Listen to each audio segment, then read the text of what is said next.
Good morning. It is a good day to hand out some medals as we head into the final day of action at this 2025 Europe Cup coming at you from Copenhagen. We are down to the Elite Eights in each gender's respective competitions as we head towards the podium again on this third and final day of action. Beautiful conditions, light winds right off the water here in Copenhagen. And the defending champs in both competitions still standing, still remaining. We had a huge Dutch contingent to check out our first quarterfinal. Of course, the Netherlands, world champs this year, against the Hungarians to our spot in the semifinals. More fans will start to file into the stadium as we get closer to check ball here from Copenhagen. I'm the voice of 3x3, Kyle Montgomery, along with Boz Rosendahl, the Mountain. We will narrate this thing until we hand out some medals. These are the previous medal winners. In the women's competition, reigning champs, Spain last year. France have won 3 golds. They lead the way. Hungary got one way back in 2016. As for the men, 5 golds for the Serbians. They are alive and well. But the Austrians are defending their crown with a 2-0 record. And, of course, not to forget about Romania and Slovenia, who won the early editions of the Europe Cup. Back then, it was the European Championships. Me and Boz were around back then. But these are the stars now. Janice Boostra, world #1. My mistake, I said Norta Dreesen was #1 yesterday. She's actually #2. Good to have the top 2 players in the game on one squad. The same can be said of the Serbians. Strahinja Stojicic, Doc Strange, and the Beast. Marko Brankovic atop the list of the top 10 ranked players in the world here at the Europe Cup. Of course, we'll be playing with that specially designed Wilson ball, made for outdoor hoop action. There's those glasses again. So it's Slaughter's father and mother and family members of the Dutch teams in the stands there.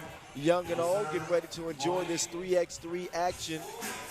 And if you thought it was good so far, through 2 days of pool play, this is where the rubber really meets the road, I'm telling you. We're going to break it down in just a second, but first allow me to break down the rules of 3x3 before we go any further. Check it out.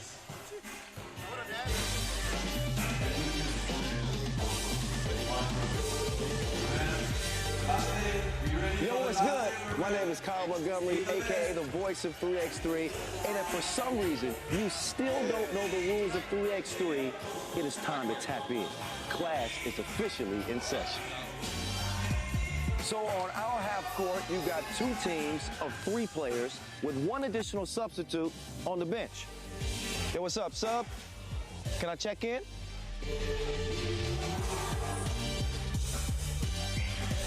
In 3x3, even the ball is different. This is the official Wilson right here. Trust me, it's groovy, baby.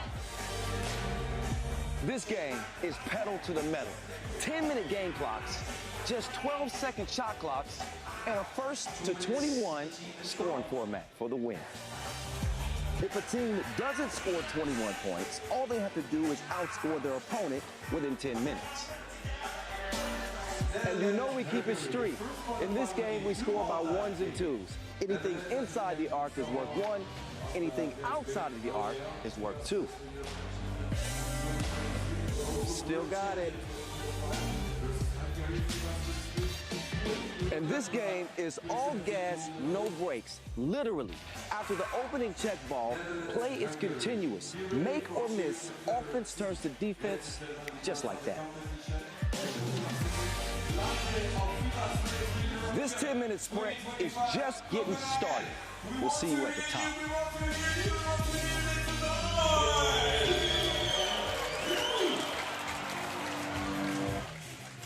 We will see who does climb to the top in the most competitive event in Europe in 3x3. These are the big leagues and these are the big teams. Women's competition, quarterfinal matchups in front of your face. Netherlands, Hungary, Germany, France, Azerbaijan, Poland, Spain, and Lithuania.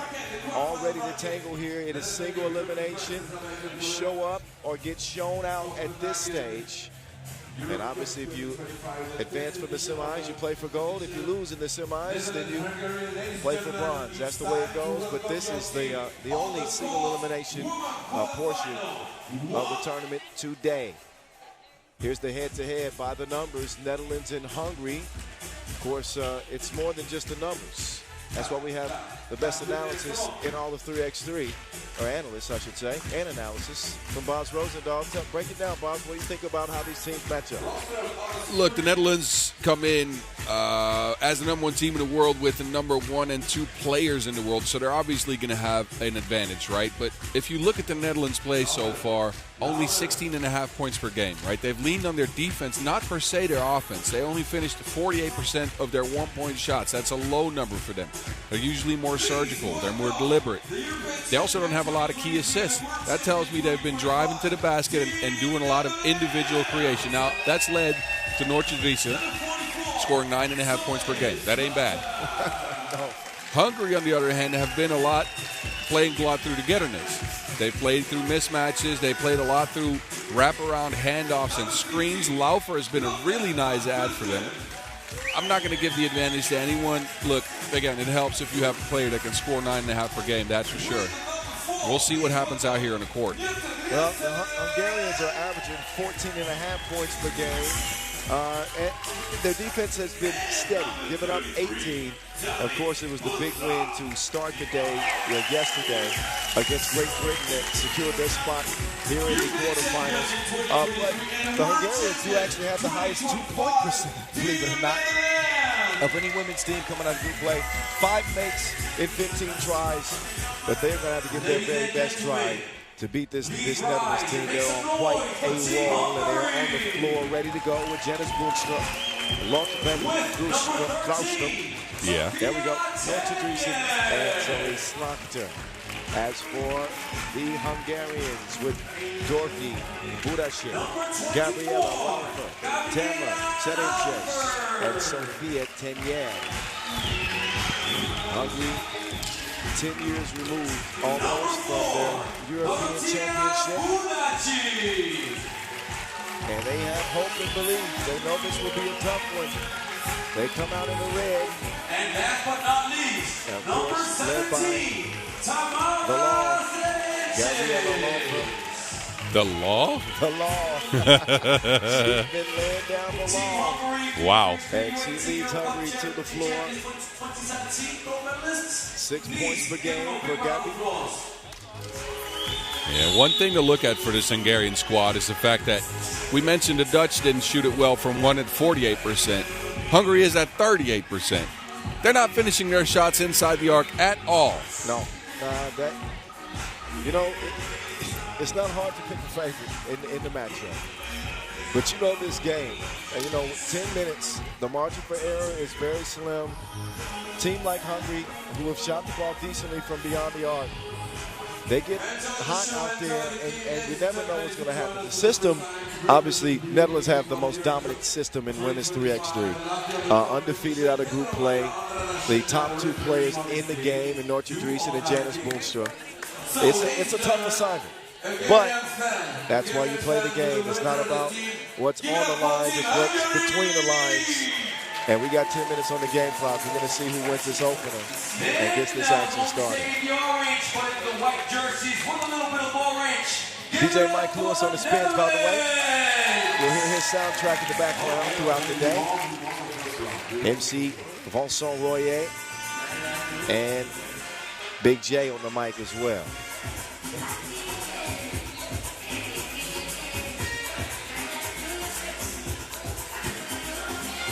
Here's your star players head-to-head, kind of. Noordse Driesen, we already told you her numbers, 9.5 a game. And just to put that into perspective for you, this is a sprint to 21 points. She's doing nearly 50% of the scoring. I'm talking about number 4 in white. We are underway. Quarterfinals, and guess who? It's MVP Dree. He said 50% of the scoring, but she's at 9.5 per game. Her team's at 16.5 per game. Did you see that block from Zoe Slachter just now? She slocked her there. Wow. She slaughtered it. Look at the time. It's one thing to get blocked. It's another thing to get canceled. That's what that was like. 2-zip start for the Netherlands and an offensive foul on Hungary. They'll give it right back over. But I'm telling you, man, this Netherlands women's team, the Orange Lions, I mean, they are all about their business. They should be wearing blouses and dress slacks, suits, whatever they prefer. But they are very businesslike in their approach to this tournament. Winning the Europe Cup in 23, there's, the law. Laying it down on the inside. Good defensive play there from Laufer. You got to respect that authority. You got to respect her authority. There we go. Just scratching the surface in this one, 30 seconds in. Driesen with the only Dutch score. And another foul on Hungary. Probably having to settle in a bit. Dealing with some nerves. Of course, both teams were in action yesterday. I like your cut, G. They find Van Kraustrom. 3-zip start early. Drop step in the paint. Look at the defense. Look at the defense on the inside. Nortje doing it all for the Dutch. The defense? You're just coming up with stuff on the spot, don't you? Hey, it's the last day. I've had a lot in my bag. I've been waiting to get out. It's coming out today. Yeah, I can see that. The defense. All right. But you got to admit, that's kind of clever, right? That is. Oh, Van Kraustrom. She's pestered. Gives it up now. Van Kraustrom on the move, driving left. Oh, spin move. Draws the foul. And Netherlands aggressive out of the gates. Got the Hungarians on their heels to the first minute of play. Van Kraustrom looking to add to the lead here with one free throw coming up. Yeah, and look at Hungary already in foul trouble. We're a minute in.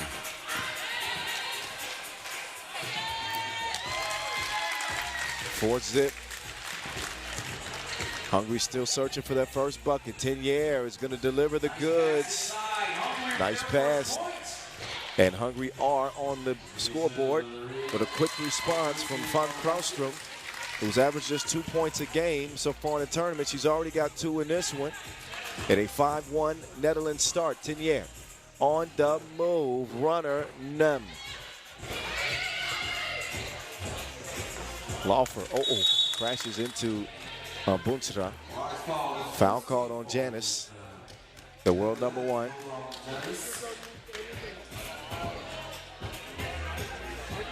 First whistle against the Dutch. Semi-final berth at stake here. Day 3 opener. The voice at 3x3, that's me. In your ear, Kyle Montgomery. Boz Rosendahl, the Mountain. At 3x3, the Mountain. With you as well. Look at the defense again. This is what, Hungary pick up a 5th foul. We've only been at it for 2 minutes, and they have expended a lot of fouls here early. Something to keep an eye on. Another suffocating defensive possession. Zoe lets it go, but it won't fall. Quick clear, Laufer. Sanchez kicks it out. Open look, 2-ball corner pocket. Namio. Botra with the board. Sees an advantage on the inside, over the shoulder to Zoe. That transition for the Dutch is so fast. They dribble out, they have eyes in the back of their heads, and there's always somebody sealing, posting up, with position, ready for an easy score. They're fun to watch. They're fun to watch. If you're a basketball traditionalist especially, they're fun to watch. Not too much fancy stuff. They just get to the actions quick. They play tough defense, and, man, they give the opposition hell. Meantime, some rain from outside. Sanchez. Jab step. Driesen to the crib. Missed it, but got a late whistle. 6 fouls on the Hungarians, and we have not reached the first media timeout in this game. Yeah, it's been all Dutch early.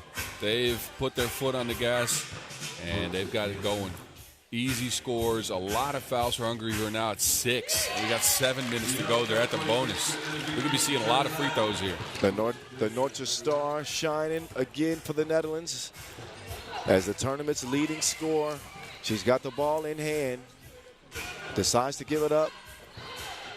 Van Kralstrom being featured early for the Dutch. I was expecting this when she was on the roster to start the tournament. She can put her head down, get to the basket. She's crafty at finishing. Maybe some early jitters in that first day of pool play, but this is the game that she's shown time and time again at several different levels. Yeah, she's getting to it. She's been aggressive and active here early, getting her shot attempts after shooting just 36% the first couple of games in group play. It's been a combination of Van Kralstrom's offensive aggression and, of course, Nortje Driesen getting them going. 8-3 start. Netherlands, who won a world title this year already. 3 Women's Series event titles as well. 2025 has been a banner year and still some work to do for them. Try to hold off Hungary as the Hungarians eye a midi. Serenchez finding her touch. That's got to be a welcome sight for Hungary. Laufer's been hoping for some help, but she gets none on that play. Slaughter's been getting to it. Laufer to the crib. Laufer.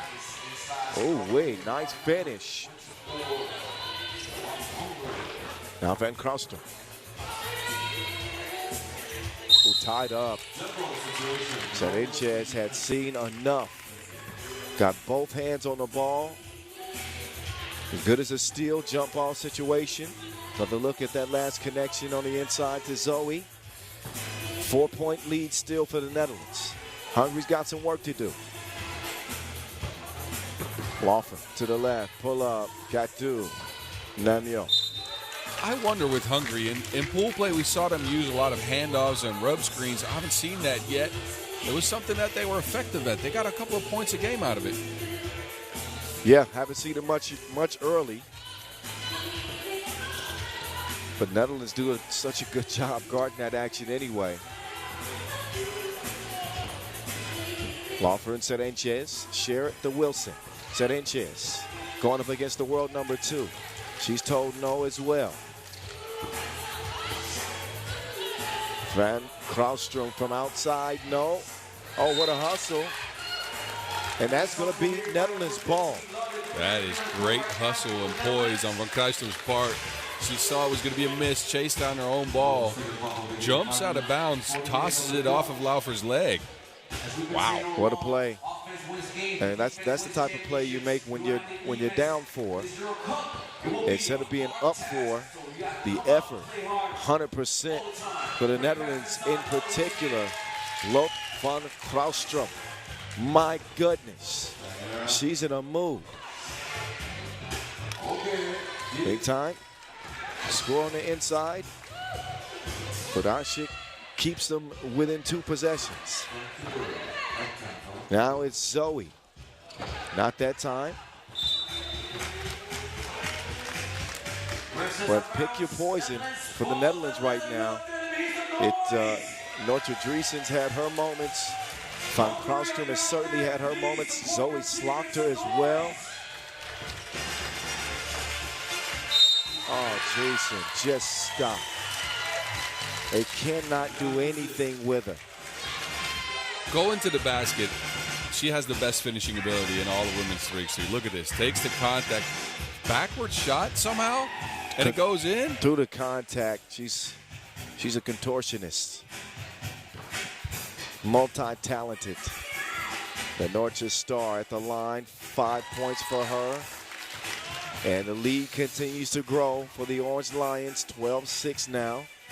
Hungary in the penalty with their 7th foul. So 2 free throws the rest of the way for the Dutch.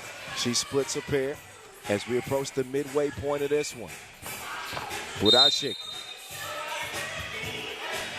She's going to draw the foul.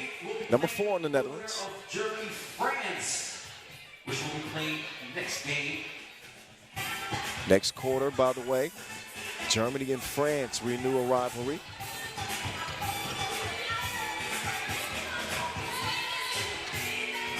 Lawfer, Numio that time.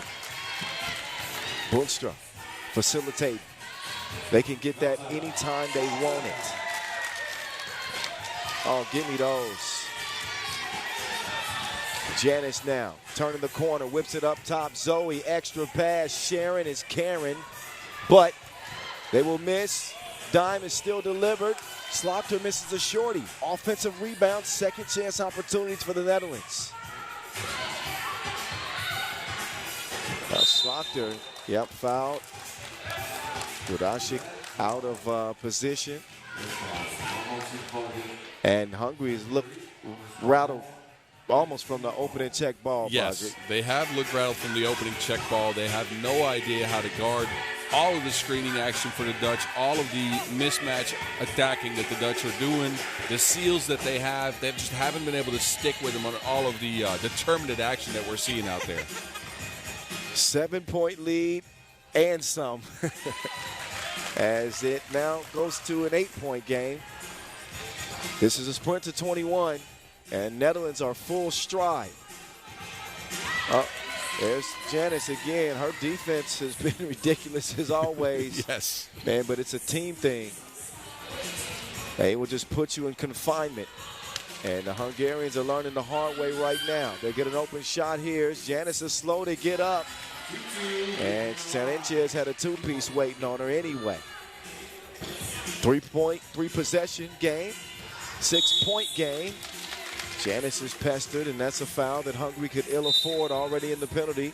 It is their 8th. One more look at the two-stroke from Sanchez. But not a lot of offense from Hungary in this one.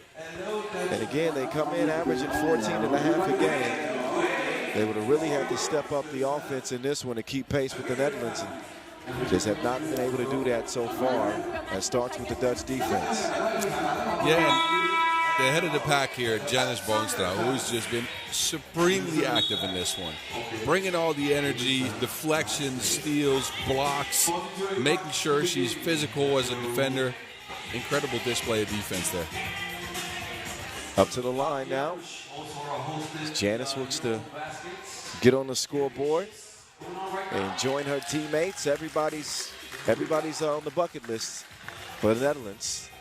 Boonstra with another one coming.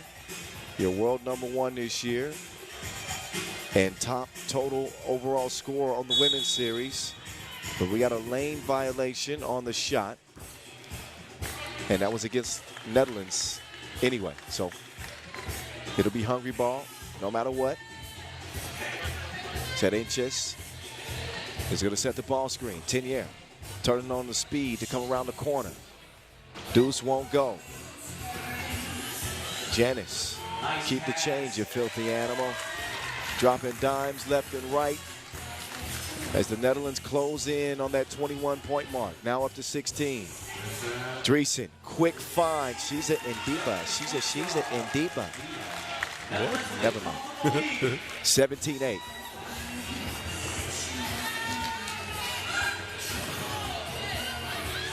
Quick recognition. Again, they have punished them routinely over and over again on the inside. And the game has gotten away from Hungary.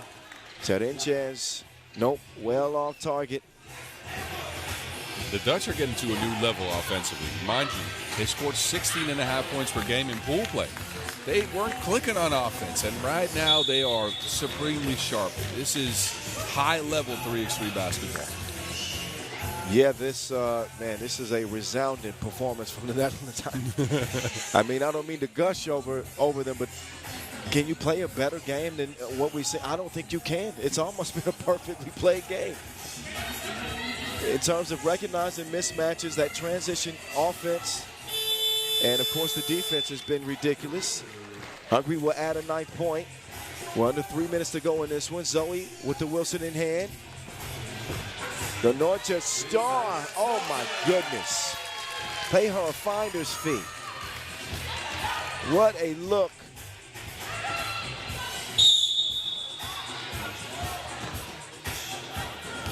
But Norte so dangerous on the drive. You talked about her finishing ability. But she's also an unselfish player. Look at this pass again.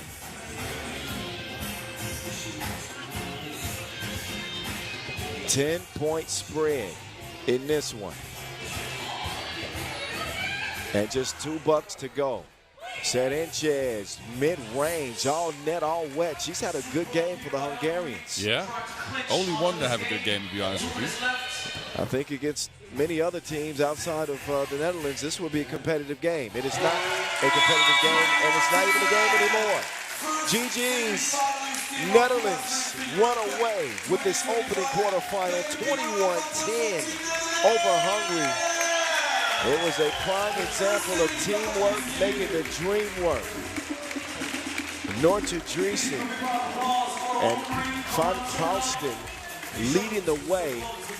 A punishing performance. All four on the board for the Orange Lions. Whoa. Yeah, end-to-end dominance by the Dutch here. They started out and they put Hungary into hurt locker, and they never got out of it. Nothing else to say. It was surgical, and this is the best version of what you can get from a Dutch team. Yeah, I'm at a loss for words. That was impressive. Of course, I thought they were favorites coming into that game. But I thought that Hungary would come out with a little more sizzle, a little more punch.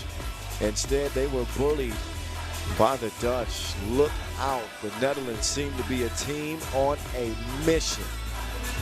Quarterfinals roll on next. We keep it in the women's competition.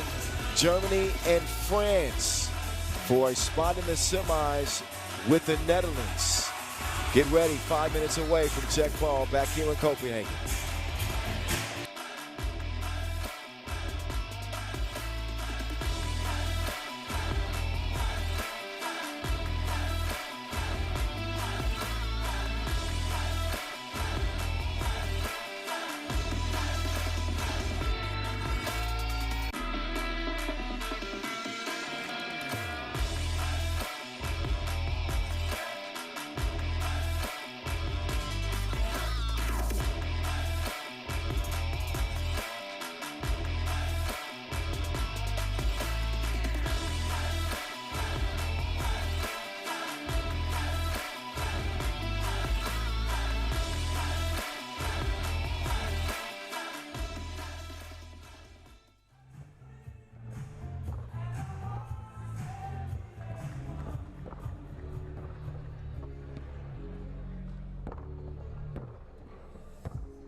Germany, France.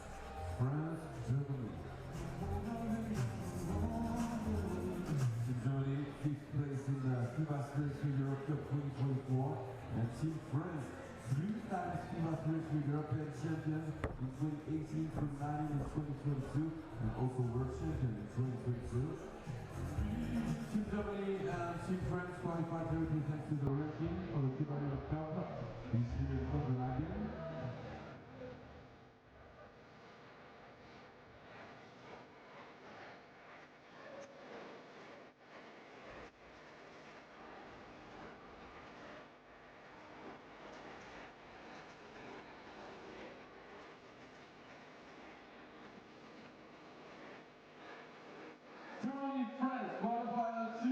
Germany, France, anyone? Women's quarterfinal number 2. Rivaling countries getting ready to step into 3x3 square. Here's how they compare. I didn't mean to rhyme that. It just happened. Close in stats. France averaging just a little bit more points per game. They come in with a new-looking roster this year. Check out, watch out for Iwodo. She was a woman possessed in the pool phase on that French team. As for Team Germany, they got some good guard play as well. With Zompler coming in as one of their top performers. They come out in the white. Ama Degbion.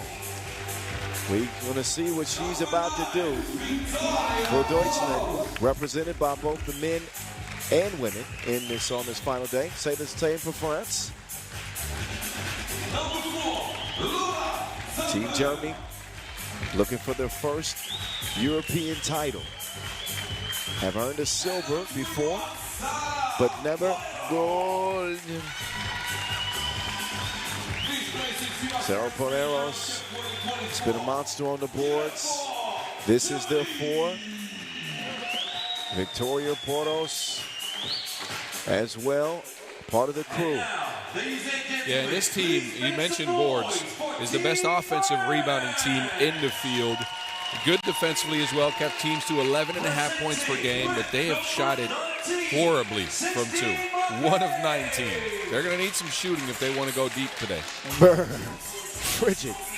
Yeah, and they have the shooters to do it. And just a slow start in terms of finding their touch. As for Le Bleu, out they come. Their leading scorer again, Johanna Iwodo. 7.5 per. That puts her top 4 coming out of group play. Second on the team is 16. Maquette, that is. 4 points for her. One of the taller players in the competition. Averaging 4.5 rebounds per game. Team France with the legend, Marie-Ève Paget on the squad. Welcome back. And Marie Mané. I would say that on this day, we talked a lot about Marie Mané. And she's been relatively quiet, I think, compared to the standards that we hold her to. 3.5 points a game. Yeah. What are you looking for from Marie Mané? More shots. Yeah. That's what I would like to see, because she's shooting the 2 at a decent clip, right? 3 of 7, 43%. But she's only taken 9 shots so far in the tournament. 0 for 2 from 1, 3 of 7 from 2. To me, that's not enough shots for her. She is a higher level talent. She can handle the ball. She can get to the basket as well. Seems like she forgets that sometimes, though. Yeah. Well, France have forgotten to hold on to the ball a bit in this competition. They've averaged 9 turnovers per game. Worst in the field. And again, possessions at a premium in 3x3. And you cannot give it away 9 times a game and expect to win. Here's a look at the star players head-to-head. We just mentioned Marie Mané being outperformed by Laura Zolper of Team Germany, who's been getting to it as their top scorer, 6 per outing. Win or go home, that's the stakes in quarterfinal number 2.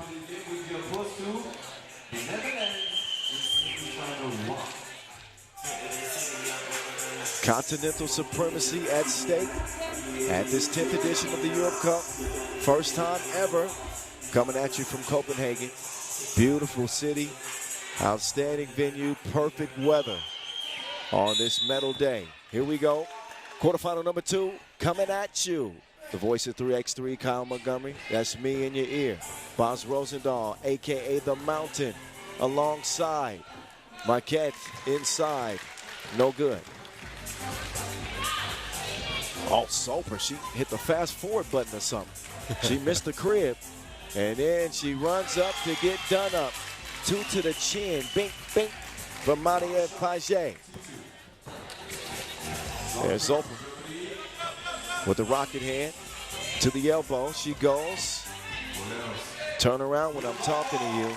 Paredes faces up and finds the bottom of the net.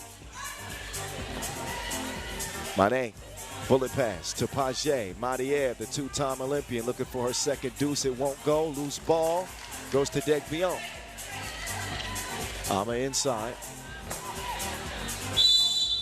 And a whistle on the baseline on the way up. The Germans are making a point out of attacking Marie-Ève Paget, who is on the shorter side of players, let's be fair. And Poleros is trying to take advantage of that matchup.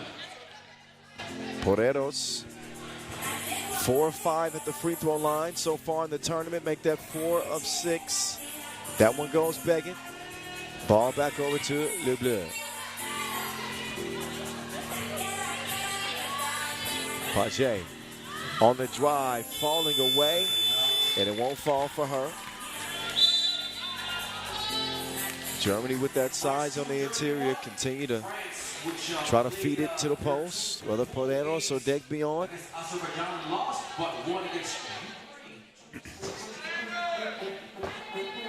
French women who have already won 3 gold medals at this event. Most decorated country in the women's competition. Heading here into 2025. Soper too fast for her own good. Lost the cookie out of bounds. For Germany, it was a win over Poland in the group phase and a win over Denmark. Coming into this one undefeated. Marquette won't get it to go. Iwodo.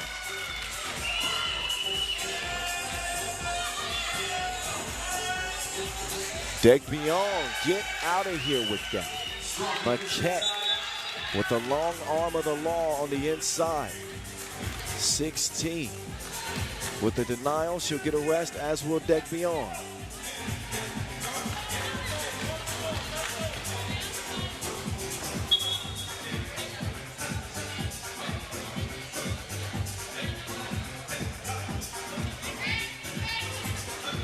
Poros from the left wing. She'll get it back. Poros with a poor shot.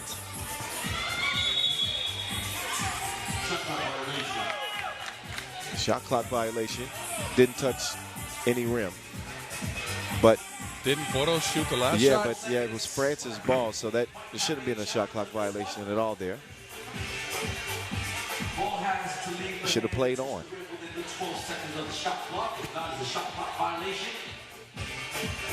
So a minor misstep there. So that would be France ball with a fresh 12.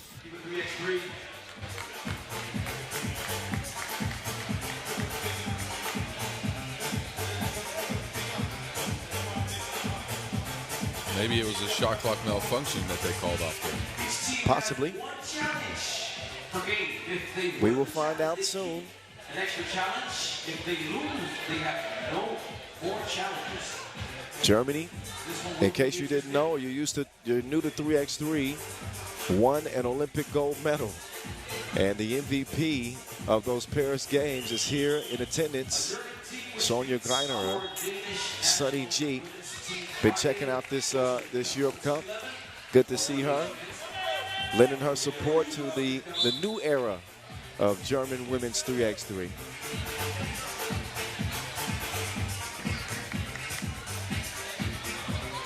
Of course, that was a historic team.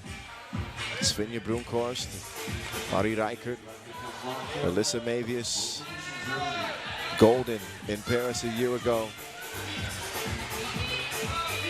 Maria Paget, D'ing up, locking up, Degbion.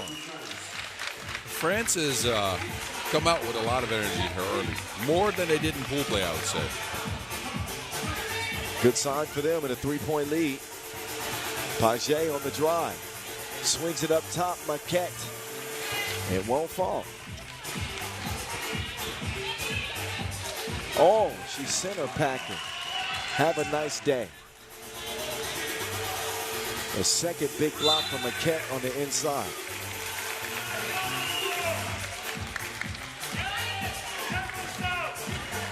Take a look at this as Marquette stuffs her like allergies.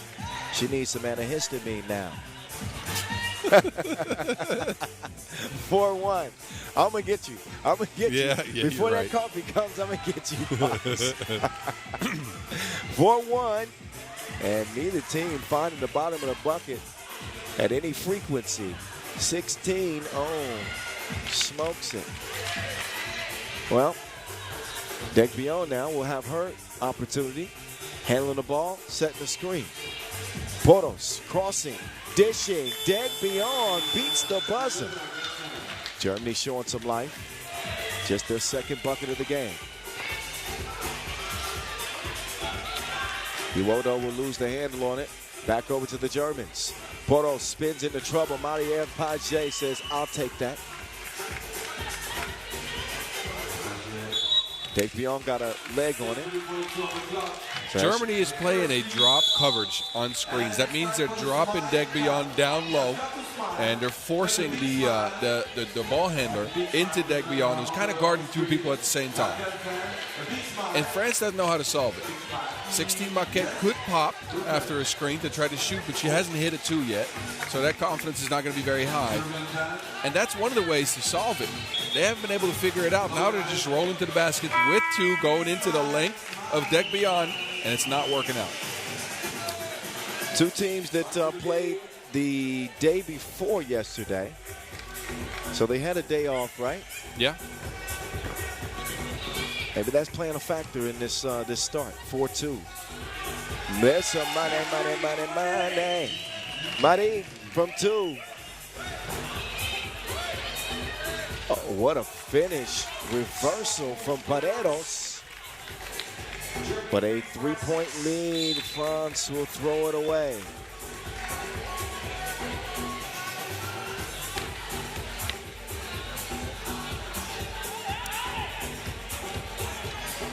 So look at that last Paredes make over the shoulder. No look. That was sweet. Zoper. Precision pass. Degbillon, though, misses it right in front of the rim. Mané being a bit more aggressive. 4 minutes eclipsed. Quarterfinal number 2. If you missed QF number 1, you didn't miss a lot. It was a blowout by the Netherlands over Hungary. They await the winner of this one.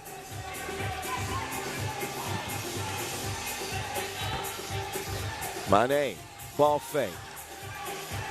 Off iron, finds his way back to Marie, up top. 16, fires the deuce, tracks it down, and gets France reset. Inside they go. 16, she ain't no teenager. That's a grown woman down there. Scores it on the inside, it's 7-3. Yeah, good patience by France, who saw they had a mismatch with Marquet under the basket against Zoper. Oh, man, that was a beautiful ball fake from Marie-Ève Paget. Sends Zoper out of bounds, and it converts it into a score. 8-3. Portos loses the handle on it. It'll be French ball. Another look at that last connection. Dime delivery. Faked her out of the screen. Paget did. In a 5-point France lead. Oh, Marquette with the skip dish. Foul before the shot is what I'm seeing. Yeah, I don't think that score counts. No continuation. Whistle before the shot goes up. Paget was thinking a free throw was to be shot. That is not the case.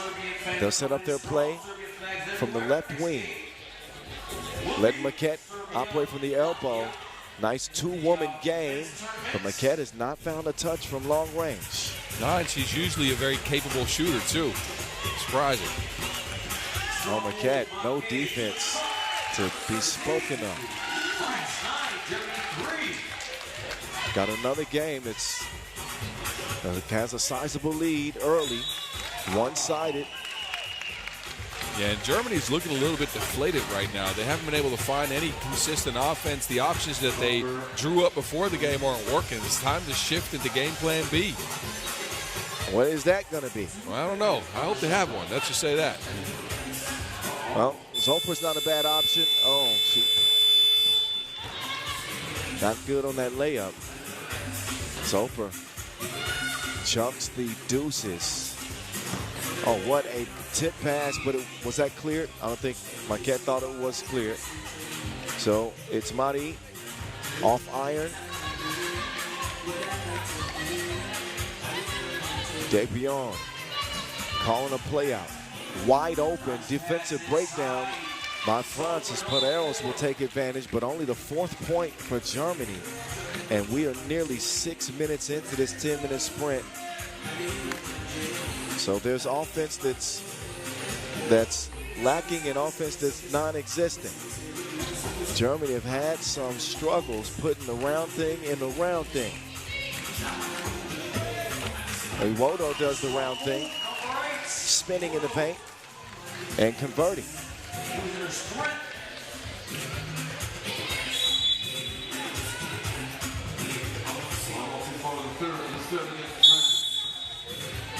Media timeout. The last Iwodo score. Yeah, and Iwodo's really shown out in this tournament, right? Steps onto the scene as a kind of a new member of this French squad in this one. Led them in scoring so far. She's efficient under the basket. She can create her own shot that way. She's a good defender as well. Yeah, this game though, she's taken a step back so far. But obviously France have done enough to remedy some of the offensive issues with good defense in this one. So far, so good for Le Bleu. Portos, little too much sauce on the entry pass attempt. So not just having issues finding their touch as Germany, but also holding on to the ball. It was France who you might have been concerned about with turnovers. Again, coming into this game, averaging 9 a game through group play. Mane in. So outside, does not go in. She is putting up more shots like you asked, and been better in this game. But the outside shooting has left something to be desired. Yeah, a little bit. 3.5 left. Soper will turn the corner. Whoa. She's got the zoomies. Boz, that was perfect. I got 2 puppies, so. She is fast with that rocking hand. Pareros, she's been the lone bright spot for Germany, really. But the points have been few and far between. Still, though, look at the score. 10-6. It's manageable. The game is manageable. It's manageable. 3 minutes remaining in this match. Anything can happen. 4 points is not a lot. Iwodo making a move. Iwodo.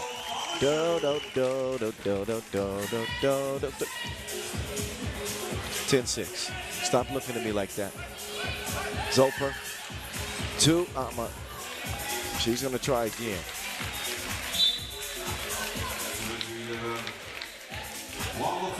Germany keeping pace.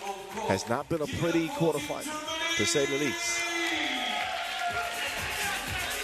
Some pretty easy makes not being made.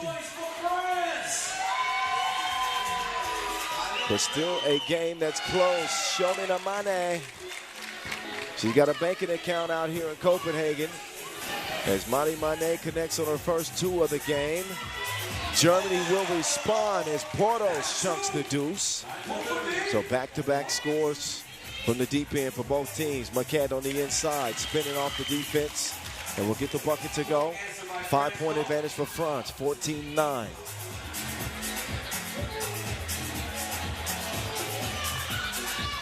Soper pressing that turbo button again.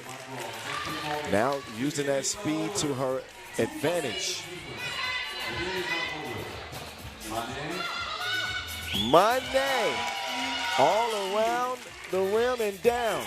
And some defense to add to it. That's a victory right there for France. This is what we know Mane can do. First, we see the Poros too, but Mane, she can get free for easy looks. She's a deadly shooter in phases. That one went very streaky sometimes. Yes, for sure. Didn't exactly call backboard on that last make, but it's good to go. Portos on the go. To the hole. Recovery defense from Page is going to force a shot clock violation. Gotta appreciate that extra defensive effort from Paget, who looked like she was beat and is able to recover and contest that shot. Maintains France's 6-point lead for now. Buck 43 and counting left. Iwodo with the handoff. Paget in for the lay. Classic action for France. How many times over the years have we seen him run that high post play? And how many times have we seen Paget as a part of it? She's the elder statesman on this French team. Defensive breakdown. Mané wants another one. Not that time, off iron left. Zoper lost the handle on it. And Germany have lost the handle on this game.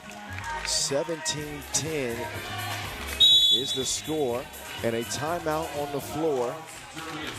This game pretty much in the bag for France unless they just completely implode with 1:16 to go. Yeah, and Germany, think about it. They came back within 3 points just a minute and a half of game time ago. And France has gone on a heater since. This is just no communication on defense. It's a simple handoff from the high post and an easy score for France. And this is the type of stuff that Germany's been dealing with. Tough shots, defense under the basket. They haven't been able to push through. Germany just fell flat in this one, coming in with 2 wins. You would expect it to see a little bit of a better fight in this one. That has not been the case. Both teams having to overcome some shooting woes early.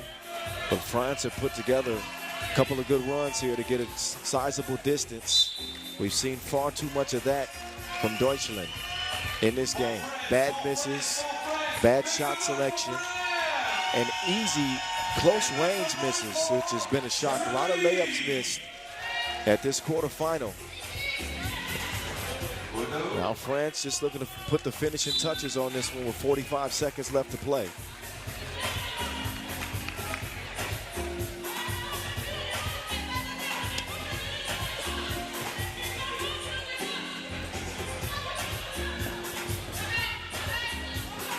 Degbion sets up Portos. Portos is smothered defensively. The runner from Degbion. It has been a struggle. Paget still gets to Marquette. 16, not that time. Iwodo, no go. 17 seconds left. 17-10. France are going to advance to the semifinals and meet up with the Netherlands. It's not a matter of if, just a matter of when. Well, we kind of know when as well. 17 and a half seconds. You know, it sounded smart in my brain before I said it. No, that's all right. We got some coffee, so I'm sharp now. All righty.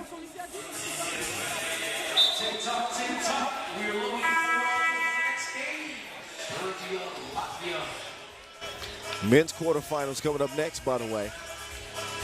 And maybe the greatest men's rivalry in 3x3, certainly in Europe. When you think about Serbia and Latvia, the classics that we have witnessed between those two teams, they get to face off in the quarterfinals, followed by Austria and Germany men. Coming up on the slate after the final horn of this one, which will come in about 5 seconds time. One last shot and one last make for Germany. They are done. Le Bleu will play on. Allez, into the semifinals for a date with the #1 seed, Netherlands. Germany bow out in the quarters. They could not buy a bucket. They could not throw it in the ocean in this one, and didn't give themselves much of a chance to compete.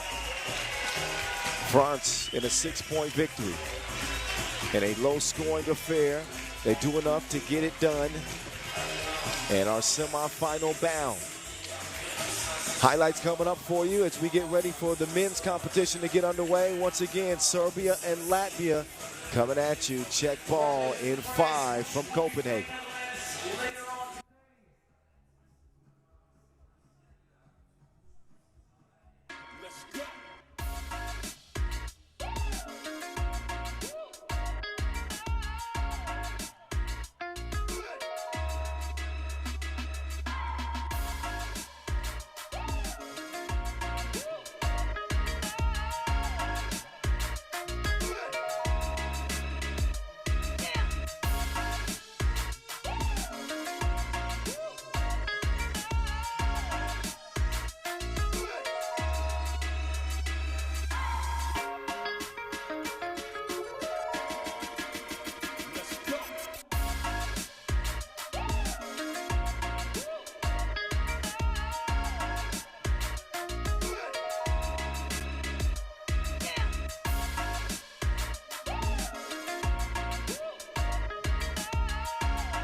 Your men's quarterfinal bracket. I told you we start with a heavy hitter.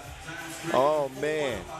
What will be the next addition to a classic rivalry between Serbia and Latvia? No Dejan Majstorovic on this year's version of the Europe Cup Serbian team, but the legend is in the stands. Shout out to Dejan Majstorovic. He's already goated. Here's how the teams match up head-to-head. Serbia playing a Serbian brand of 3x3. Very precise. They've been getting to it, averaging 21 points a game. Have not shot it great from outside. Latvia a little bit better in that regard because they got the shooters to do it. 32%, not a bad mark for them, but only scoring 17.5 points per game. Serbia are going to come out first, led by Nim Diesel. He's got a full tank, ready to roll. Nemanja Barac looking for another European title. It would be 6 for the Serbians. That's what they're on a quest for. With Nenad Naranjic making his second appearance on the national team, was a member of the Champions Cup squad that took gold this year, but playing at the Europe Cup stage for the first time. Marko Brankovic out next, the Beast. And the world #1, Dr. Strange. Serbia, who took silver at the Europe Cup last year, begin or continue their campaign here in the quarterfinal stage. That is them in all their glory. Yeah, they've looked in control so far. They got 7 blocks and the best rebounding team in the field as well. Brankovic is at 8 points per game. #1 on the scoring charts. #1 on the scoring charts. I wonder, though, how Serbia is going to handle the pressure, because think back, they haven't won a major tournament on a national team level in a minute. Didn't win the World Cup this year, didn't win the Europe Cup last year, didn't win the Olympics. It's been a while.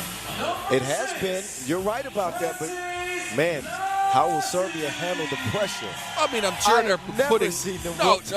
But I'm saying, I think they're putting pressure on themselves. That's what I'm saying. Because they haven't won, and they hold themselves to a very high standard of excellence. Absolutely. I certainly get it. And, you know, even though this is a kind of a new iteration of a Latvian team, adding Kuksis to the mix, this is Serbia have the greatest respect for Latvia. I don't care which 4 they put out there. It's about what's on the front of their chest. It is Latvia against Serbia.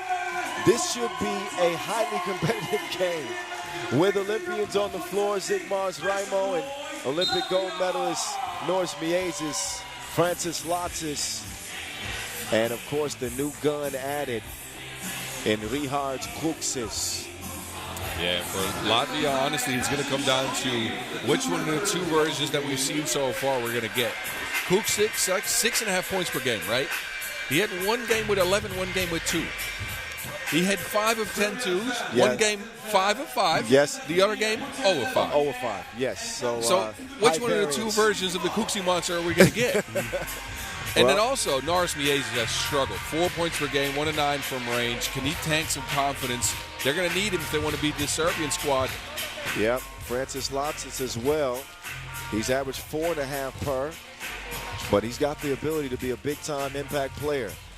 Who's had a bigger impact on this sport than Dejan Majstorovic, the most decorated player to ever touch a FIBA 3x3 basketball. Haven't seen him on the Europe Cup in now the last 3 versions. Recovering from a back injury this year, but here showing his support to his brate, Sahina Stojicic. 5.5 points per game. A Europe Cup MVP already. And it's had a pretty good tournament for the Serbians. And all eyes in Serbia are going to be on this tournament because the 5-on-5 basketball team didn't exactly do well yesterday. Oh, I missed it. Oh, they lost. Who they lose to? Finland. Finland? Yes, they are out of contention for Eurobasket. So man. All of Serbia is looking here for a win. Oh, Boz, you're going to hear from the Serbians after reminding them about that one. I'm sorry. To Finland? I'm sorry, brates. To Finland? Yes. Okay. Well, the 3x3 Serbian squad's got a chance to restore some pride as they get the quarterfinals underway against the Maize and Latvia. It is Miezis wasting no time in a rush to the cup. as he is tangled so mmany times with the Serbians, has won with heartbreaking daggers and has lost to Serbia with daggers. He and Majstorovic with a nice personal rivalry over the years. Meantime, the leading scorer of the men's tournament, Brankovic, will give it up. Marko Brankovic having an MVP-type season all around. Whether he's playing in a national team uniform or on a pro tour, Strahinja, no good from long range. The Kuksi monster is being harassed by the Eliminator. Look at the defense from Nanad. Too aggressive there. This is what Serbians are going to try to do, though. They're going to try to put pressure on Rihards Kuksic because, look, the man is a plus level, maybe a plus level shooter, but he's shown that he's got a little bit slow feet. Especially defensively, that's right. But I think if he's playing like he did game one, right, where he was 5 of 5 from 2, that's the trade-off. If you can score at a high clip, then we know you're going to get beat for some ones. But it's all about the offense for Kuksic. As they have the rock in hand. Here's the Maze. Badac drawing that assignment. Miezis got bad intentions for you. Be careful. Step back two-piece. Boz said he wanted to see more out of Miezis, and he's done all the scoring for Latvia to start. That's a good sign for the Latvian fans out there. Miezis shifty backwards and gets that high arcing two to go down. That's what you want to see. He's got a different look in those baby blue eyes today. Your 2017 Europe Cup MVP, the Maze, Norris Miezis, without his partner in crime, Carlos Lasmanis. Late scratch, huh? Yeah, late scratch off the list. Thanks for saving me there. But an Achilles injury is why Carlos Lasmanis, that man ain't playing. Shout out to him. Get better soon. Doc Strange, no good. Raimo taking a shove in the back on that rebound attempt. Serbia a minute in, and no point to speak of as of yet. Took a bronze medal at the World Cup this year. And have dominated the Pro Tour, by the way. But right now, Latvia are giving Serbia a dose of their own medicine. Found another score on the pick and slip. But we'll pick up another foul. There's a look at Zigmars Raimo, 2024 Olympian.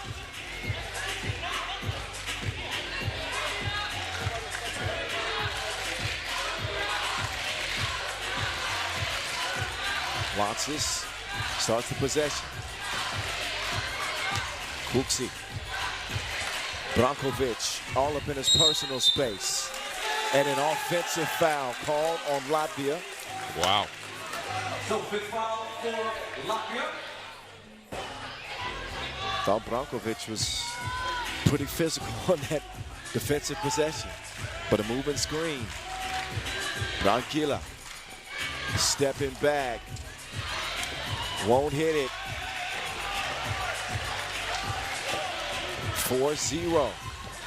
Serbia will have averaged 21 points a game in this competition. Still looking for that first bucket. Is Doc Strange going to deliver? No, not yet.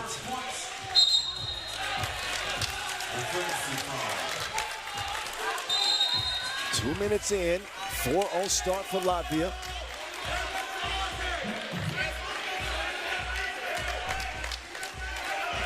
For Serbia was a win over Italy and a win over Switzerland in group play to arrive to this quarterfinal undefeated. They have met with Latvia 10 times in 3x3 history at national competitions. Oh, that's foul number 7 on Latvia. They've stopped Serbia from scoring for the first 2 minutes of the game, but they've expended all of their fouls. They're in the bonus. They're putting Badac on the line for 2.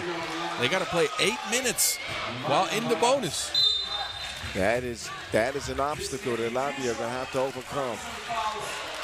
The remedy for that is a hell of a lot of offense. Very few teams better at exploiting deficiencies than Serbia. And you better believe they got an eye on that foul situation for Latvia. They do get on the board now at the free throw line. So they stop the bleeding after a hot Latvian start. The voice of 3x3, that's me, Kyle Montgomery in your ear. Boz Rosendahl, the Mountain, rocking the mic as well. Last day of play here at this 10th edition of the Europe Cup from Copenhagen. Appreciate y'all for watching back home. Classic rivalry in front of you. Serbia's trying to overcome a slow start. First 2 minutes. It took them 2 minutes to get their first score. They are on the board. 4-deuce. Inside and then Diesel. Badac comes away and decides to get reset with the Beast. Brankovic playing with his food, and he's fouled by Latsis. This fouling's getting out of hand.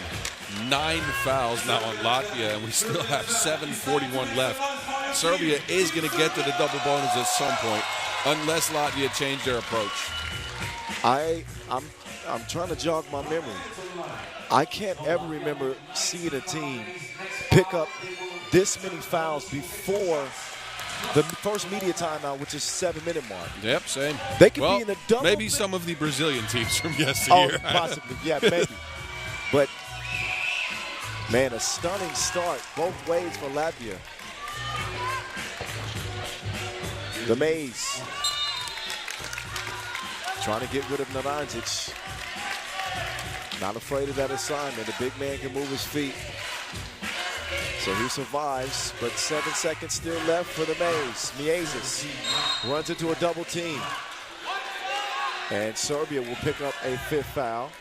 You knew that this game had the potential to be a physical, contentious game with the rivalry between these two.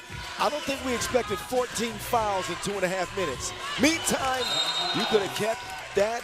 Oh, no, he actually called for the goaltend. Another look at Miezis and that ball on the glass before Badac touched it. So we'll count 5-3. Dr. Strange trying to get rid of Latsis. Doc Strange, the stroke ain't stroking yet. Kuksis, who has been quiet in this one. Latsis trying to draw a whistle, forces up a wild 2. As official Najib Chazadine was not buying that at all. Doc Strange from the right wing, Latsis in defense. Doc Strange step back, no good. So Dr. Strange is ice cold from deep.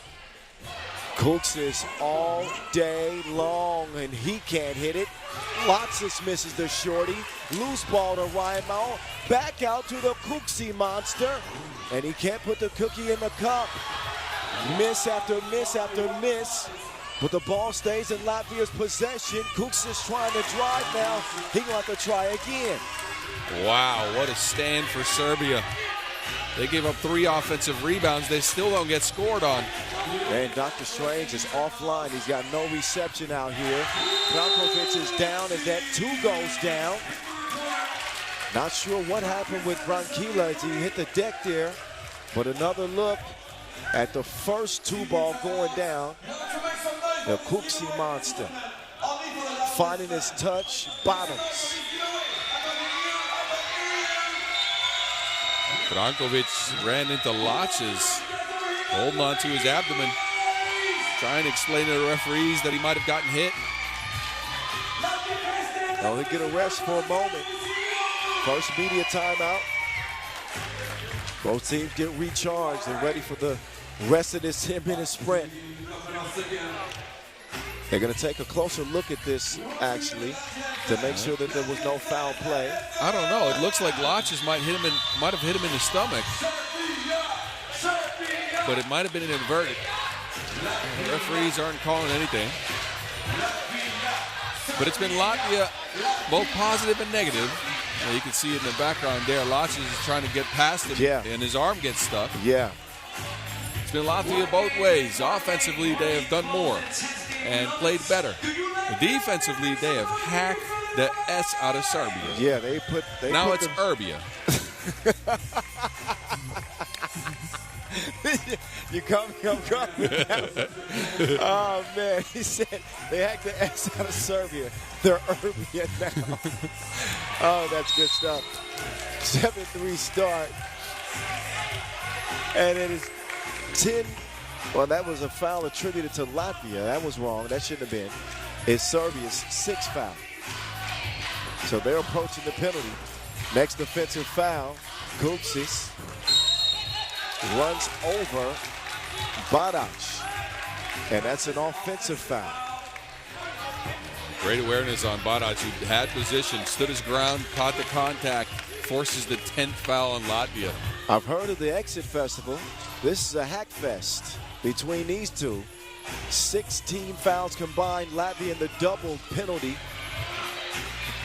But they have the ball. That's where they got to make the most out of their opportunities. Miezis almost had it stolen by Doc Strange. He stays aware. Lotsis stays active.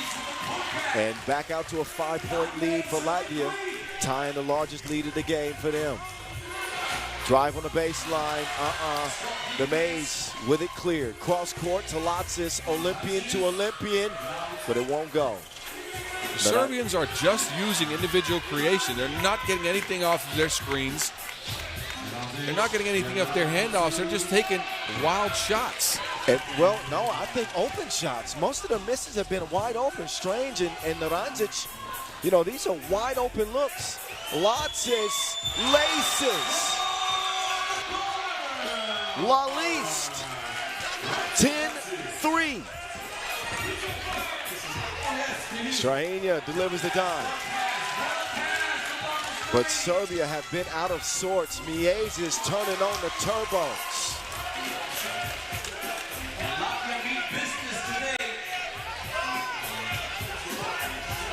So they need something from Dr. Strange. And that a contested two. And that shot attempted. And my Stojkovic is so pissed off. He's walking away from the court at the moment. A frustrating start for Serbia. Still a lot of time left as we got 4.5 to go. Yeah, but their offenses, again, they're not getting any twos to go down. They're not getting anything out of their screening action. And they're not getting any movement with the ball. They're not swinging it side to side. It's one kick out, and then they get a screen. If that doesn't work, somebody forces up a two. I don't like the chemistry they're showing right now on the offensive end. You know, and I gotta go back to the beginning of the game when, you know, you were giving your thoughts and you said, how will they handle the pressure? And man, it is coming true right before our eyes right now. And I told you, I said, what? Who handles pressure better than Serbia? They're the best team in pressure situations, but they have looked rattled. 7-point lead for Latvia. The Serbian chance trying to ignite this team, but it is Kuksis now shooting the lights out. Second two of the game. Badac scores on the inside. This is an elimination game at the quarterfinal stage. The Kuksi monster, no good that time. Tipped out, Lotsis, unselfish, fine. Great play. Them Diesel. Now, ISO ball, one-on-one for Serbia. What? We talked about it. The system. We talked about it in pool play. It's rare to see Serbia out of a game. This is a 9-point lead for Latvia. And just 3 minutes and 15 to go. Branquilla with a driving kick. Naranjic is going to make good on that too. And maybe that gives some life to Serbia. They still trail by 7 though. And no signs of Latvia slowing down. The Kuksi monster firing at will. He'll get reloaded after the offensive rebound from Raimo, who takes the scenic route. Got the hook up, doesn't hit it. Naranjic feeds it out to Branquilla. Brankovic, sweet leg.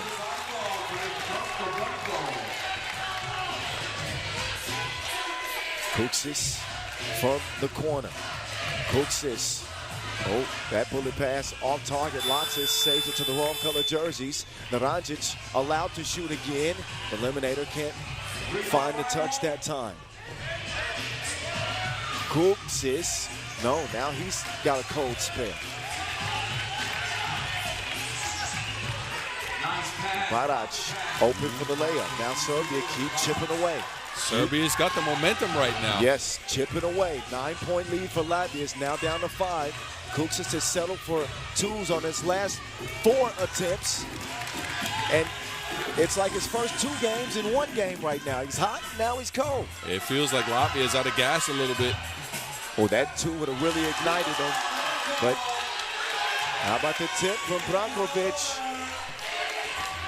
It could be another greatest hits in this collection. Lotsis with the score. And Naranjic is down. He took an elbow to the eye, and there's blood coming from Naranjic's eye, his left eye. They are almost certainly going to have to take a look at this play. There's that last tip in, but you saw Naranjic lead the screen. And I believe it was Raimo who got the score, but they're going to go over to the scores table and take another look at this. Yeah, let's see what happens. If they take this score back and give Serbia some free throws, this might be a game-breaking situation. Well, I don't know if they can take. Score is wiped off. Okay, yes, score is wiped off the board. And technical is assessed. No, it was timeout, son. Okay, timeout. That was timeout. Okay. So no foul expended, but the score is wiped off. Now the question is, with Nanad, a bleeding eye, you can't get on the court with blood. Can they patch it up? Does it need stitches, or can they just use a couple of those clamps to try to get it closed? Pro Physio has got a job to do in a short amount of time. Minute 28 left. So many ups and downs in this game, it could make you nauseous. Serbia and Latvia again. Strange elevates for the score. Down to a 2-possession game. Miezis took him on a drive. Now it's Strahinja's turn. The stop and go. Pause, then play. Under a minute to go now. Latvia, who got into all kinds of foul trouble, remedied it with a bunch of offense. What a play from Miezis to keep it alive. Wow. Strahinja has not made a 2 yet. He'll give Brankila a chance. That 2 no good. Rebound to Barac. 35 ticks left. Strange with an open look. Again, he could not buy a bucket in this one. And ones aren't going to do it for Serbia. They're going to need some 2s. They're going to need to stop the clock. LeMays with a rock in hand. Using as much clock as he can. The Kuksi monster with a wide open look. It won't go. 15 seconds left in this one. Brankovic, 2-ball, no. Rebound to the Kuksi monster. Final 6 seconds. Serbia are forced to foul, and a stunner. Not in the result, but the way that this game has been played with Serbia ice cold from long range. Latvia picking up 9 fouls before the 7-minute mark. This is a very unlikely game. Not the outcome, right? Because these teams are rivals, but man, the way Latvia shifted gears after that 9th foul, stopped playing as physical, but Serbia was rattled. They couldn't make the 2s. They got driven out of their system a little bit. They went into one-on-ones. Then they fought back, but now Latvia, they pull ahead, and wow. Serbia colder than Siberia in this one, and it cost them. Latvia put them on ice, and we'll head to the semifinals as they win the latest edition of a classic rivalry between Latvia and Serbia. It is the Latvians moving on. Serbia will not medal at this 2025 Europe Cup. Man, and they have been the most dominant team in all of 3x3 over the last few months, ever since the World Cup. And they lay an egg here, a big egg. I mean, a stunner, a head scratcher. I'm flabbergasted. Credit to Latvia for getting it done in a very odd game. It had a little bit of it all. A contentious matchup where Serbia could not make good use of open looks. With the #1 player in the world going over from distance, Norris Miezes came alive at the right time. Latvia overcome a really bad foul situation early, and they are going to the semis. We find out who they meet next. Austria and Germany in the next men's quarterfinal. Let me get myself together and get ready. Y'all stick and stay. More coming at you from Copenhagen.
All right, from one rivalry to another.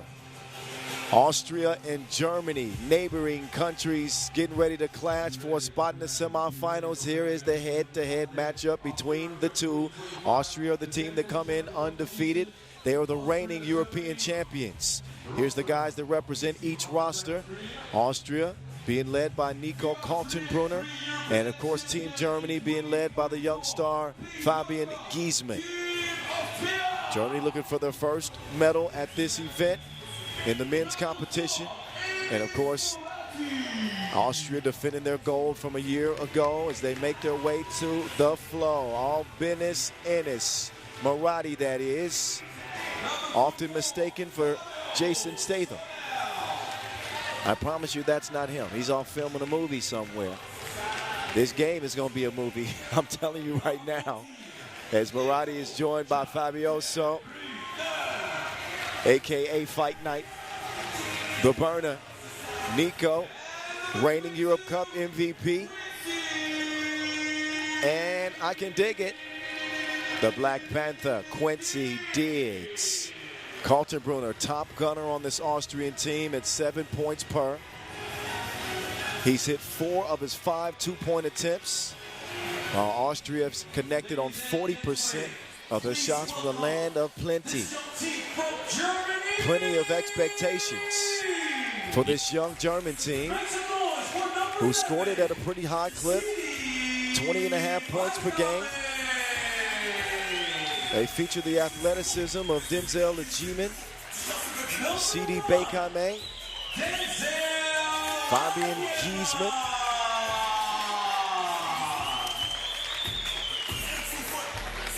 This trio have grown up before our eyes. Now they play at the senior level, and the stakes get bigger. They got their leader on the floor joining them now, Leon Ferti. Number 20, Fabian. When I say Greece, you say man. Greece. Greece.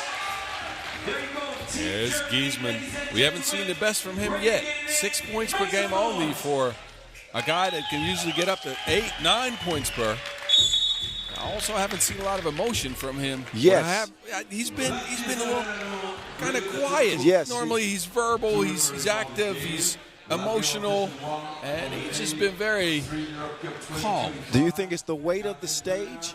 I'm not sure what it is. But what I've liked, though, speaking of stage, Aguiman has taken the stage. 8 points per. He's going to the rack at will. Now, what I'd like to see from this German team is I'd like to see them shoot some more twos because they've only shot 8.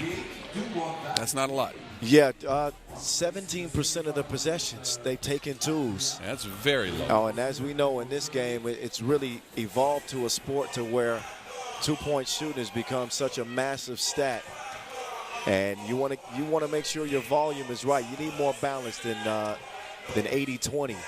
I think perfect would be right around 40% of your shots. If you're a one-point heavy team with Giesman on the squad, you can get down to 30. But 17%, that is not going to cut it.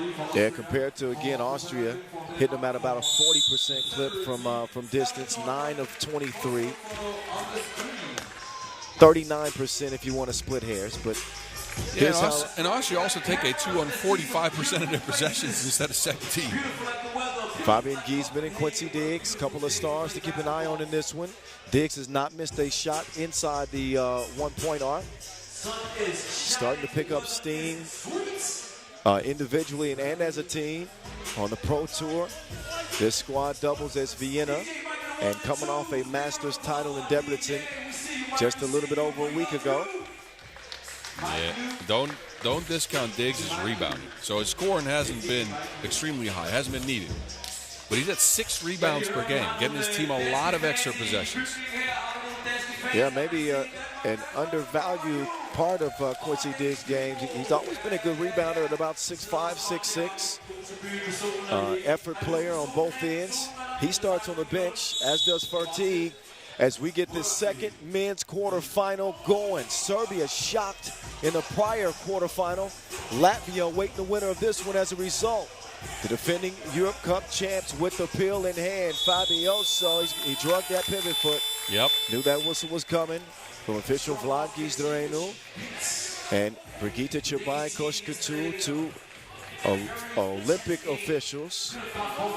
Going to keep this one well contained. The future. Bad miss there, but their leading scorer. He's got his back like a jetpack. Denzel Ajimen. As Boz mentioned, 8 points per game. Tied atop the scoring list. Kaltenbrunner going to get called for the offensive foul. Trying to big boy the young fella with the elbow. Well, CD's put on some pounds this year, so you can't really big boy him anymore. That's a fact. Weight room has worked well for CDB. And now both teams getting physical. I don't know if the former MMA fighter is the one you want to get into a wrestling contest with. I wouldn't. I just wouldn't. Some life advice for the young kids. Fabio Sondel. He lives for contact. He watches on. Whistles have been active. Bodies continue to hit the floor. And Giesman has been involved in some of that physicality here early. I like to see Ajimen kind of stepping into a leadership role, too, with this. He and Fertig, I think, are the vocal leaders on this German team. Yep. Currently, they have a 1-zip lead. KTB won't get it to go. Ajimen quickly up to Bekame. He swings it left for T. Putting one between the eyebrows of Quincy Diggs.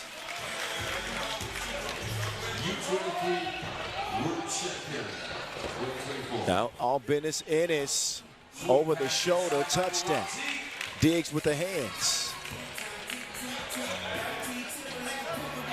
Denzel misfires. Marati, no hesitation on his 2 attempt. Offensive board goes to Kaltenbrunner as Austria gets reset. There's Enes Marati, get into the crib. Do it now. I thought you were done with that. Yes. Ooh, nice footwork, but Ajimen cannot finish it. Foul, Black, number 3 on Germany. 1 point advantage for them.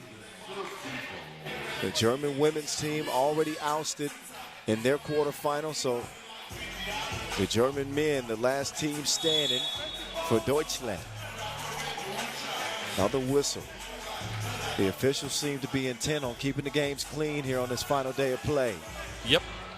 Credits to the officials, though. Yeah, their officiating has been extremely good this tournament. I've liked the line they set. I agree with you completely. Fertig, he will find an easy score for Germany. 2-point advantage for them as we are now 2 minutes into this quarterfinal. The voice of 3x3, Kyle Montgomery, that's me. That's just Enes Maradi, all business, doing what he does. It's good to see Enes back playing at the level we all know he can play at, right?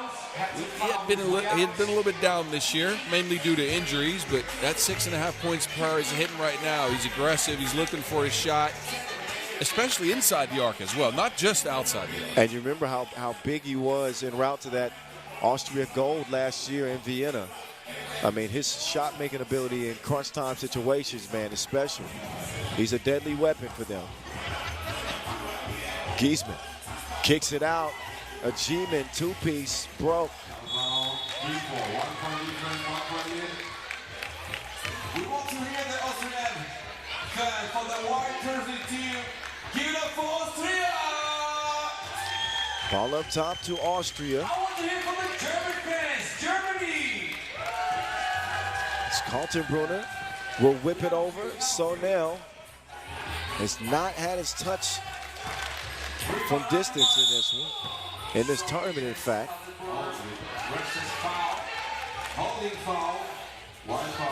And another foul call.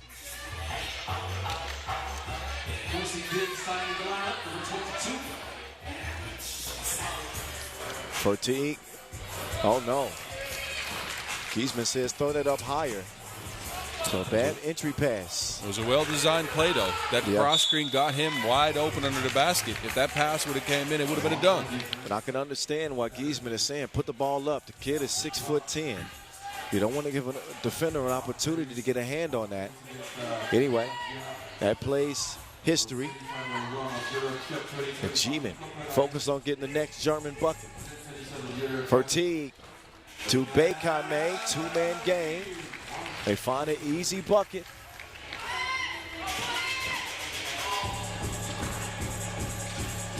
And they continue to find Maradi, but the stroke no good. CDP. It's so long, man. He stretches out. Those two big strides. It felt like he was traveling just because it took so long for his feet to come to the ground. I'm telling you, in 2 steps, you can go from the 2-point arc to the rim. CD Bekame. We see you. Bekame with the long strides and the two-handed smash. And a 6-3 start for Germany. Trying to pull off a shock against the reigning European champions. It's almost a throwback to the 90s, right? The CD's burning. A CD reference. You know, you're going to get me talking old school. At a time, we thought CDs would never disappear. Yep, I still have some. Oh, man. I can't play them anymore, everything's going digital. The defense from Fertig. Future kicks it out to the young Lion. Quincy Diggs all over that. He's a smooth criminal. Maradi is an assassin from long range. Cannot give him good looks like that. He delivers the double. I don't understand why Germany went then double teamed down in the paint and left Maradi open. Fight night in a tussle with the Future. Look at this, 2 German defenders on Sonel under the basket, and they leave a lethal marksman open on the perimeter. Why? Defensive breakdown. Maradi had missed his last two attempts, but you don't want to continue to give him shots like that. Kaltenbrunner not able to track it down. Stepped on the line, apparently. And Giesman is showing a lot of frustration. The body language, you're right, in this tournament has been different for Fabian Giesman. Yeah, he's pissed, and Leon Fertig has to calm him down and talk him out of it. And it's not that he's performed poorly. I mean, 6 points a game, but his potential and how we've seen him dominate before. He's not been the same Giesman that we used to seeing. Verteeg and company trying to step up their game. And a foul black. Verteeg too physical on the inside. 5 apiece in a 6-5 Germany lead. Now it's a G-man getting a rest. He's been the primary source of Germany's offense in this tournament. So expect Giesman to get some touches. Oh, Diggs with the quicks. Now inside, and Giesman will elevate for the score. First bucket of the game, I believe, for Giesman. I think so, too. Now Diggs. Oh, crossed himself out. Lost the footing and loses the possession. The G-man will come in for Verteeg. Diggs will sit. That was a German foul. Austria will get possession here. Oh, wow. Okay. Diggs and Verteeg having a conversation off court. Maratti, pocket pass. Oh, but it's blown by Kaltenbrunner. A low score. Beikaime with a head full of steam. He will miss, but he's got the tip. Put your wallet away. Kaltenbrunner, man, he packs a punch still, doesn't he? He's a wide guard, right? So he uses his body and his strength to get close to the basket and then can keep defenders off of him with his off arm and easily finish. It's unorthodox, but it's highly effective. Like a bulldog, man. 1-point lead, Germany. Denzel. Way off target. Diggs and Maratti. Sharing to Wilson. Diggs hanging, crossover, step back, way out in the deep. It won't go.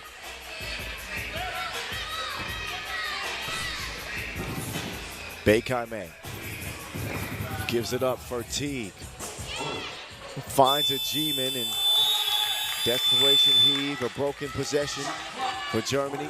It's a good defensive stand by Austria. Both teams actually playing really good defense in this game. A lot of deflections, a lot of steals, no open looks outside of that one Maratti shot. Germany coming into this contest allowing 17 a game.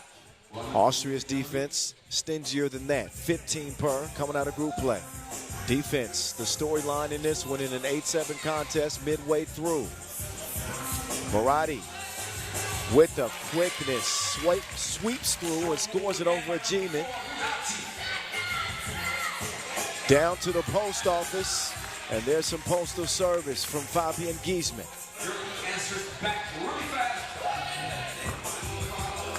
Kaltenbrunner, great body control. Not a whole lot that the G-man could do in that scenario. Probably not a lot that Diggs is going to be able to do here against that beast. Now Giesman beginning to wake up. Diggs, double cross, has he to the cup? Nah. Giesman wants to rock instead for T. Sees an opening right down Broadway. He goes, misses it. Achievement makes the extra pass. And he's the future like digital currency. Money from the left wing. The future, Fabian Giesman. Picking up the pace for Germany. Kaltenbrunner off iron. Giesman with the rebound for T. Assessing, trying to find a hole. Giesman will settle into another two-piece. That one's offline. Loose ball, tip drill to Giesman. Now he's on a tear. This is what we know he can do. Score inside, get rebounds, get position, shoot the two. The man's the future like your pension fund. Man, I ain't got a pension fund yet. Oh. I got to work on that. Yeah, me too. FIBA help me. Speaking of help me, that's what Nico Kaltenbrunner is thinking right now. Ain't no help coming, bro.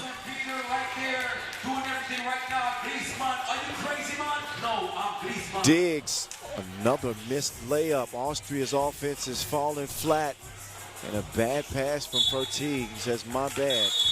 Yeah, this is the point of the game where if Giesman's playing like this, Austria's got to start thinking about double-teaming him with the way Germany's been shooting the two-ball. Maybe bring in a second defender, try to see if you can force them into twos that they might miss instead of having Giesman finish at such a high clip under the basket. But it's killing them. You finally see that force and that intent and that will and that passion from Giesman, you know, overcoming, you know, people tend to forget the kid is 20 years old. So it takes a lot of mental coaching to, you know, keep him from allowing that frustration to throw him off of his game. And you can see it early, and he seems to be over it now. He'll watch from the bench. He and Kaltenbrunner. Pocket pass for Yo. So now he recovers and scores. 14-10 with 2:20 to go. Leon. CDB looking like CP3. Hits the two from long range. Marotti can't respond. Fabioso. Oh, good quick swipe from Quincy. Oh, look at Quincy Diggs, the defense. He's all over the place. Q now. Queuing up a pass to Sonel that is stolen away. Fertig, yes indeed.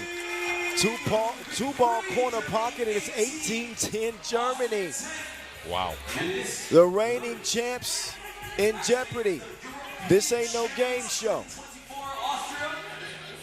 Germany in control of this game. 7-point advantage. Fertig wants to make it more. Flotation device activated.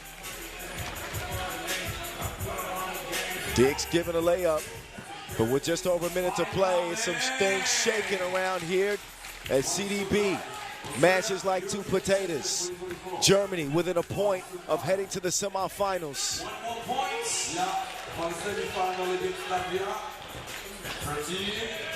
Fertig bottled up.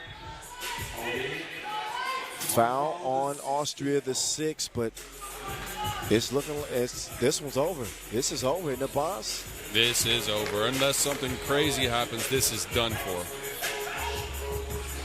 Fertig doing the honors. Patience pays off. Germany with a big win over the defending Europe Cup champs. They will not be golden this year. Out in the quarterfinals, the young Germans moving on to the semis. A slow start for them, but then they were able to turn to their star, Fabian Giesman, and rely on his power on the inside.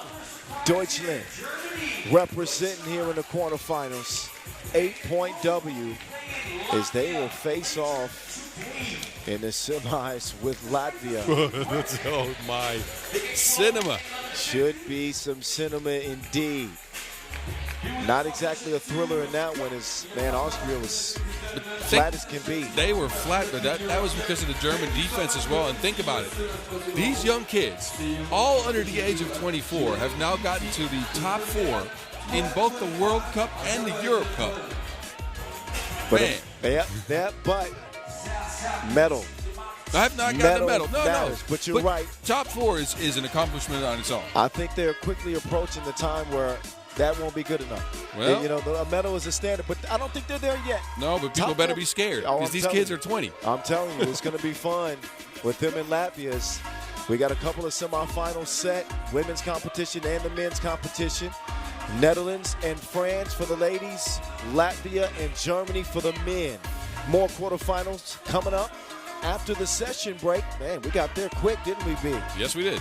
But we'll get restarted here from Copenhagen at 12:25. That'll be our next check ball. Women's quarterfinal action, Azerbaijan and Poland, followed by Spain and Lithuania. But for now, we step aside for a brief intermission, and we'll be back to it from Copenhagen in a little less than an hour. Again, 12:25, next check ball.